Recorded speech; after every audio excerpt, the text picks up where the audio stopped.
आज हम लोग न्यूक्लियस यानी कि नाभिक, जिसे केंद्रक भी बोलते हैं, सेल का सबसे इम्पोर्टेंट पार्ट को डिस्कस करने वाले हैं।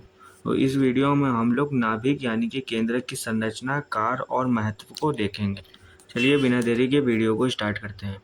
ऐसे ही सबसे पहले ओरली बता दें कि नाभिक यानी कि केंद्रक सेल का यानी कि कोशिका का सबसे इम्पोर्टेंट पार्ट होता है, क्योंकि ये सारी एक्टिविटी को यही कंट्रोल करता है जो भी सेल में होती हैं।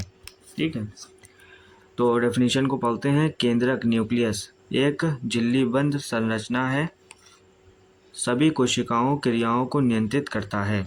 इसके बाद इसे कोशिका का मस्तिष्क, ब्रेन भी कहा जाता है। मस्तिष्क यानी कि ब्रेन।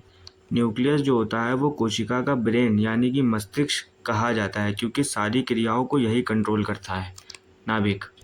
अब सेकंड पॉइंट है इसकी संरचना। अब इसके स्ट्रक्चर को देखते हैं। सबसे पहले आउटर मेम्ब्रेन, बाह्य झिल्ली, ये है। उसके बाद इनर मेम्ब्रेन जो अंतः झिल्ली है। उसके बाद न्यूक्लियस के अंदर जो होता है वो एक न्यूक्लियोलस नाम का भी एक पार्ट होता है। उसके बाद जो ये क्रोमेटिन का नेटवर्क होता है, ये केंद्रक जालिका जिसे बोलते हैं, और ये न्यूक्लियर पोर्स होता है जिसे केंद्रीय रंध्र भी बोला जाता है। तो ये इसकी स्ट्रक्चर हो गई पूरी, नाभिक का ये स्ट्रक्चर हो गया। अब इसके फंक्शन पर चलते हैं कि न्यूक्लियस के क्या फंक्शन होते हैं। कोशिका की सभी क्रियाओं को नियंत्रित करता है, जैसे कि हमने बताया। ठीक, वृद्धि, प्रोटीन संश्लेषण, विभाजन को नियंत्रित करता है। प्रोटीन का संश्लेषण होना है या नहीं होना है ये बताएगा। उसके बाद सबसे इम्पोर्टेंट पॉइंट जो है, सबसे इम्पोर्टेंट है कि आनुवांशिक जानकारी डीएनए को सुरक्षित रखता है और डीएनए को बनाता भी है ही। लास्ट पॉइंट है आरएनए का निर्माण करता है न्यूक्लियोलस द्वारा।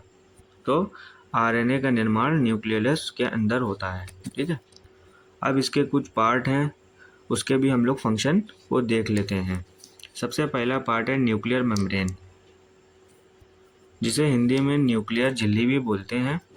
ठीक है, केंद्रक झिल्ली। इसका जो कार्य होता है, केंद्रक को घेरती है और सुरक्षा देती है। उसके बाद जो है न्यूक्लियर पोर्स, स्ट्रक्चर में दिखा दें कि ये होते हैं न्यूक्लियर पोर, जो ये छिद्र हैं इसको न्यूक्लियर पोर बोला जाता है। अब इनका काम क्या है,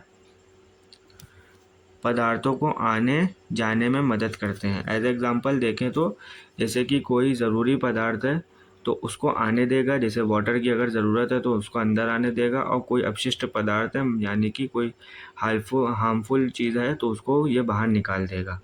ये इसका काम होता है न्यूक्लियर पोर्स का।